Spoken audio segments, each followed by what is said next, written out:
மக்களே வணக்கம். சும்மா கிடந்த சங்கை ஊதிக் கெடுத்தானாம் ஆண்டி.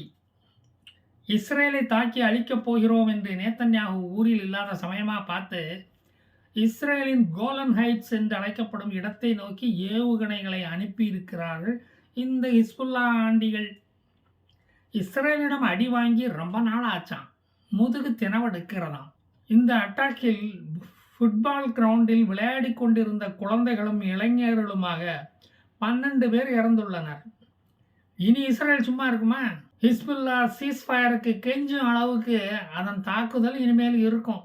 கூடிய விரைவில் லெபனான் இஸ்ரேலுடன் இணைக்கப்படும். லெபனானுக்கும் ஒரு விடியல் பிறக்கும். அவங்களுக்கும் ஒரு விடியல் அரசு வந்துட்டு போட்டுமே, வந்தா தானே தெரியும். தாக்குதல்களை நடத்திவிட்டு ஈரான் நல்ல பிள்ளை ஆட்டம் அமைதியா இஸ்ரேலிய விமானங்கள் ஏதும் வருகிறதா என்று வானத்தை பார்த்துக்கிட்டு இருக்கிறது. ஓடி ஒளியணுமே. ஹிஸ்புல்லாவுக்கு தெரியும் அடி வாங்கின இஸ்ரேல் 100 மடங்கு திருப்பி தாக்கும் என்று. அவனும் வானம் பார்த்த குருவி ஆயிட்டான். இப்போ ஹிஸ்புல்லா லெபனானின் அதிகாரபூர்வ அரசாங்க இராணுவம் அல்ல. அதனால் லெபனான் இராணுவத்தால் இஸ்ரேல் தாக்குவதை வேடிக்கை மட்டும்தான் பார்க்க முடியும். இனி லெபனானிலும் அதிகமான கட்டட கழிவுகளை நாம் பார்க்கலாம். பார்டரில் வாழும் கிறிஸ்தவர்களை பாதுகாப்பான இடங்களுக்கு இடம்பெயருமாறு நோட்டீஸுகளை விமானம் மூலம் வீசிவிட்டது Israel. This is the clear indication that an air strike by Israel warplanes in Lebanon area is certain. லெபனானின் கிழக்கு பகுதியில் தங்கியிருந்த ஹிஸ்புல்லாக்கள் தங்களுடைய சாமான் செட்டுகளை எல்லாம் தூக்கி கொண்டு ஓடிவிட்டார்கள். அவங்களுக்கு தான் இஸ்ரேல் தாக்குதல் எப்படி இருக்கும்னு தெரியுமே, ஏற்கனவே பார்த்துருக்காங்கல்ல. ஹிஸ்புல்லா தலைவர் ஹசன் நசரல்லா இஸ்ரேலுக்கு எச்சரிக்கை விடுத்துள்ளார்.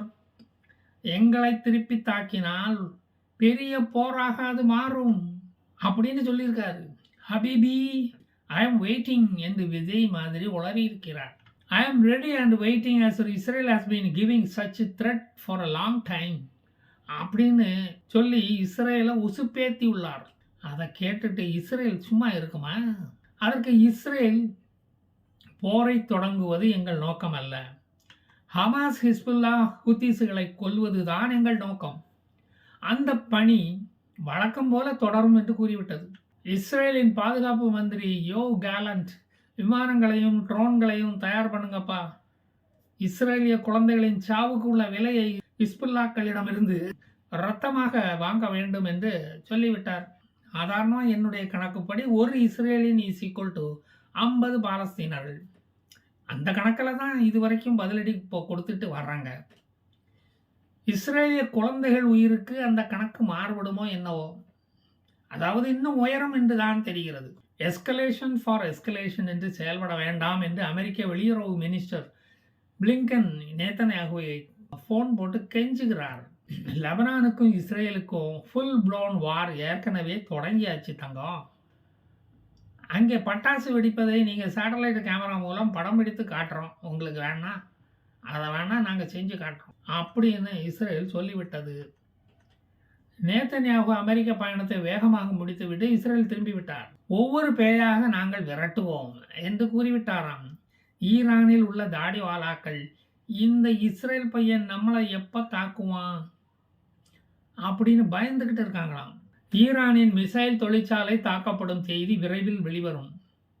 ஈரானுக்கு யாத்திரை யாரும் போக வேண்டாம் என்று உலக நாடுகள் சொல்ல ஆரம்பித்து விட்டன. ஈரானுக்கு போகவிருந்த பல பயணிகள் தங்கள் டிக்கெட்டுகளை கேன்சல் செய்து வருகிறார்கள். கோலன் ஹைட்ஸ் பகுதியில் உள்ள குழந்தைகள் பாதுகாப்பான பகுதிகளுக்கு அழைத்து செல்லப்பட்டு விட்டனர். Iron டோம்கள் colon ஹைட்ஸை கண்காணிக்கின்றன.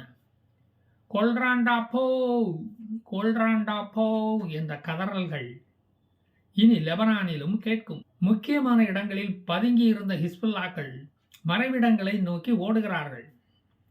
ஹமாஸ்களின் கை ஓங்கிவிட்டதால் தாக்குதலை இப்போது ஹிஸ்புல்லாக்கள் ஆரம்பித்திருக்கிறார்களாம்.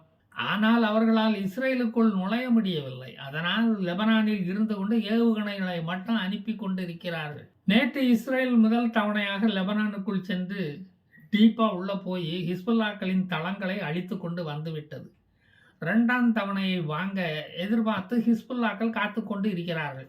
இஸ்ரேல் தாக்க ஆரம்பித்ததும் கோலன் ஹைட்ஸ் தாக்குதலை நடத்தியது நாங்கள் அல்ல, அது அயன் பேக் என்ற வேறொரு குரூப் என்று ஹிஸ்புல்லாக்கள் கதறுகிறார்கள். பரவாயில்லப்பா, நீயும் அந்த மாதிரி குரூப்பை சேர்ந்தவன் தானே, வாங்கிக்கோ, நாங்கள் கொடுக்கறத வாங்கிக்கோ அப்படின்னு குண்டு மலையை தொடர்ந்து பொழிந்தார்கள். அதில் அந்த தாக்குதலில் 31 லெபனான் மக்கள் இறந்ததாக ஹிஸ்புல்லா கணக்கு சொல்லுகிறது. ஹிஸ்புல்லாக்கள் இறந்ததாக அது ஒரு நாளும் கணக்கு சொல்லாது. லெபனான் நாட்டில் இப்போ தட்டாம்பூச்சி பறந்தா கூட அபாய சங்கு ஊதுகிறது. அது தெரியுமா உங்களுக்கு? இஸ்ரேலுக்கும் ஹமாஸ், ஹிஸ்புல்லா, ஹூத்திஸ்களுக்கும் இடையே ஆன யுத்தம் முடிந்ததும் நாம் இஸ்ரேலுடன் நட்புடன் இருப்போம் என்று அரபு நாடுகள் ரகசிய முடிவு எடுத்திருக்கிறதாம். இவனுங்க உயிரோடு இருக்கும் வரை நாம வாழ முடியாது. இஸ்லாமியர்கள் தான் வம்படியாக செத்து கொண்டிருக்கிறார்கள். இப்போது இஸ்லாமியர்கள் மேல் உலக நாடுகளிடம் ஒரு கெட்ட பெயர் வந்துவிட்டது. இஸ்லாமியன் என்றாலே தீவிரவாதி என்றுதான் எல்லா நாடுகளும் பார்க்கின்றன. அதை நீக்க நாம் பாடுபட வேண்டும். அதற்கு இடைஞ்சலாக இருப்பது ஈரான், பாகிஸ்தான் நாடுகள் மட்டுமே. அதை நாம் ஒதுக்கி வைக்க வேண்டும் என்று தீர்மானித்து விட்டார்களாம். இஸ்ரேலை ஒதுக்கி வைத்து நாம் கண்ட பலன்தான் என்ன? ஒன்றும் இல்லை.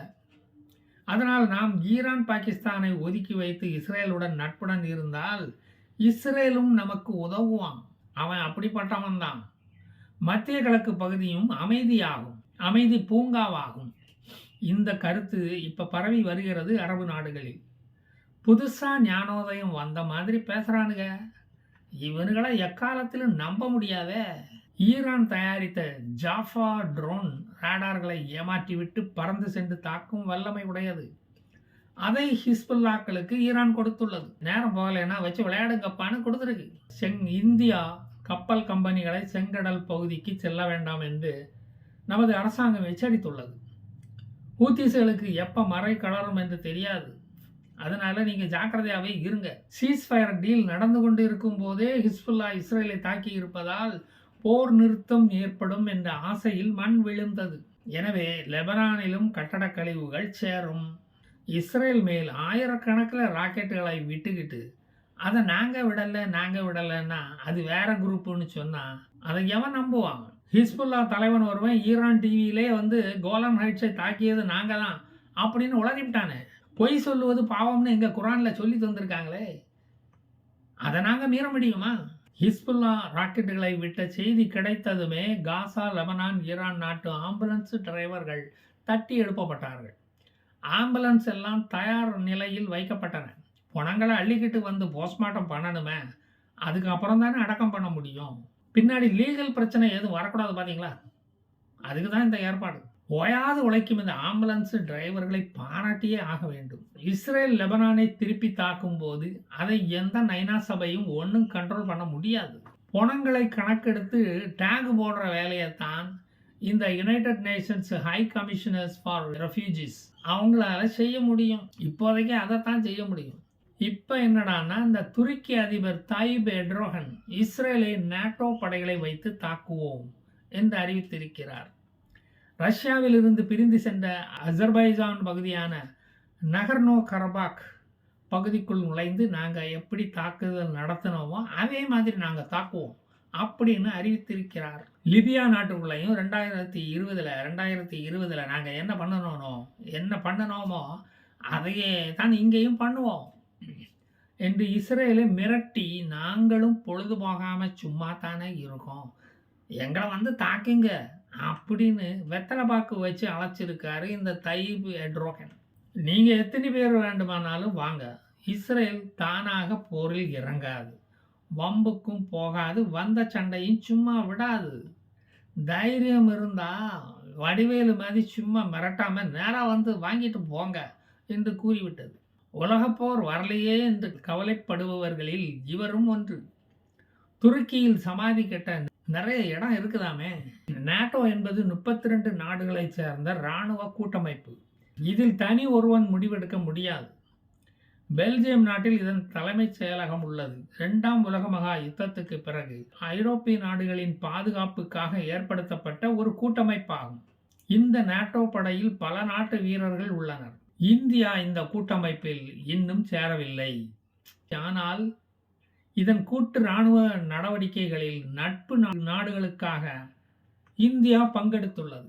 எல்லா நாடுகளும் நேட்டோவில் சேர இந்தியாவை அழைக்கின்றன. இந்தியா அதில் இன்னும் சேரவில்லை. நேட்டோ படைகள் இஸ்ரேலுடன் போரில் இறங்கினால் எல்லா நாட்டு படை வீரர்களும் மடிவார்கள். அப்படி நடந்தாத்தான் இந்த போர் நிற்குமோ என்னவோ? அதைத்தான் இந்த எட்ரோகன் விரும்புகிறாரோ என்னவோ? தன்னை ஒரு அசைக்க முடியாத சக்தி என்று அவர் அடிக்கடி காட்டிக்கொள்வார். அடி வாங்கினதும் அதை வெளியே சொல்லவே மாட்டார். இதுதான் அவருடைய வழக்கம். நம்மளை இன்னுமாடா இந்த உலகம் பெரிய வீரன்னு நம்பிக்கிட்டு இருக்கு என்று வடிவேலு பாணியில் தனது உதவியாளரிடம் அவர் கேட்டாரோ என்னவோ? எவனுக்கு தெரியும்? தொழில் துறையில் நாம் முன்னேறுவதற்கு தூண்டுதலாக இருப்பது இஸ்ரேல் தான். அதனால் தான் மோடி இஸ்ரேலின் துயரங்களில் நாங்களும் பங்கு பெறுவோம், இஸ்ரேலுக்கு துணை நிற்போம் என்று கூறுகிறார். வெளிப்படையாக இஸ்ரேல் ஆதரவு நிலைப்பாட்டை எடுத்துள்ளார். நான் ஒரு இந்து என்று சொல்வதற்கு எப்படி அவர் தயங்கவில்லையோ அது மாதிரி தான் நான் ஒரு இஸ்ரேலிய ஆதரவாளன் என்று காட்டிக்கொள்ளவும் அவர் தயங்கவில்லை. கமலா ஹாரிஸ் மாதிரி மாற்றி மாற்றி பேச வேண்டிய அவசியம் அவருக்கு இல்லை. இஸ்ரேல் போன்ற ஒரு வளர்ந்த நாட்டிடம் மோதுவதற்கு எந்த ஐரோப்பிய நாடுகளுமே துணியாத போது இந்த இஸ்லாமிய நாடுகள் தான் இஸ்ரேலை தாக்கிவிட்டு அழிந்து கொண்டிருக்கிறது. பயங்கரவாத சிந்தனை உடையவர்களை அல்லாவே அழித்து வருகிறார் என்பது இந்த கூமுட்டைகளுக்கு இன்னும் தெரியவில்லை. நாம் என்ன செய்வது?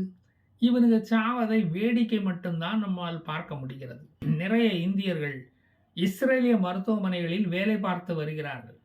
போர் தொடங்கியதுமே நீங்கள் உங்கள் நாட்டுக்கு போகிறீர்களா என்று கேட்டபோது அவர்கள் கூறிய பதில் என்ன தெரியுமா?